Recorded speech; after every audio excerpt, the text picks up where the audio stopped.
hati tumbuh melata, saya merebah di pohon cemara. Assalamualaikum bukannya kata, saya sembah pembuka bicara. Bersama saya Nur Ami Damia binti Nur Hisham, wartawan TV PSS Al-Falah SMK Bandar Baru Sinto. Pertandingan invensi dan inovasi telah lama tidak diadakan dikarenakan oleh wabak COVID-19 melanda.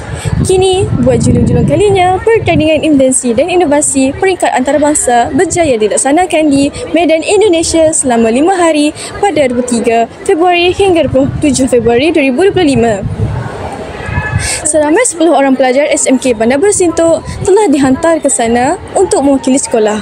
Oleh itu, mari kita menerima ramah mereka yang telah berjaya membawa pulang kemenangan dan dapat membanggakan sekolah. Assalamualaikum, boleh cikgu perkenalkan diri? Waalaikumsalam, saya Cikgu Muslihah selaku guru pembimbing projek inovasi mereka. Okey, apakah rintangan ataupun cabaran yang cikgu hadapi semasa nak bimbing pelajar-pelajar untuk pergi ke inovasi Medan? Okey, antara cabaran dan rintangan yang cikgu hadapi dalam membimbing mereka, yang pertama adalah dalam memastikan mereka dapat mengenal pasti masalah yang relevan dan menghasilkan solusi yang memberi impak yang tinggi, memberi impak yang sangat baik. Okey, yang kedua adalah cikgu perlu memastikan mereka kekal bermotivasi sepanjang proses projek inovasi ini dijalankan.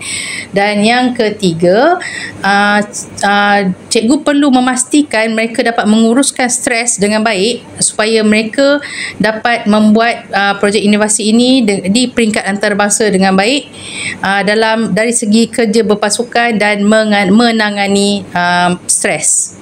Okey, terima kasih kerana sudi menjawab soalan saya. Assalamualaikum warahmatullahi wabarakatuh. Boleh anda perkenalkan diri? Baiklah, nama saya Kurian Rawisha.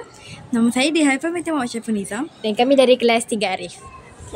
Boleh anda kongsikan apakah cabaran yang anda alami semasa buat projek inovasi ini? Baiklah, antara cabaran yang kami alami sepanjang kami menjayakan projek ini adalah kami kekurangan bahan, kekurangan idea dan lain-lain. Tapi kami tetap komited dan berusaha untuk menjayakan projek ini. Okey, apakah kata-kata semangat yang anda boleh bagi kepada pelajar-pelajar di sini untuk menceburi bidang inovasi ini? Baiklah, kepada seluruh rakan-rakan di luar sana, jangan takut untuk mencabar diri dalam bidang STEM kerana ini merupakan peluang bagi kita sebagai pelajar untuk menonjolkan diri dan mencari minat kita dalam bidang STEM. Dengan ilmu dan semangat yang tinggi, kita mampu menjadi pelajar yang hebat dan cemerlang di sekolah ini. Teruskan berusaha dan buktikan bahawa tiada apa yang mustahil.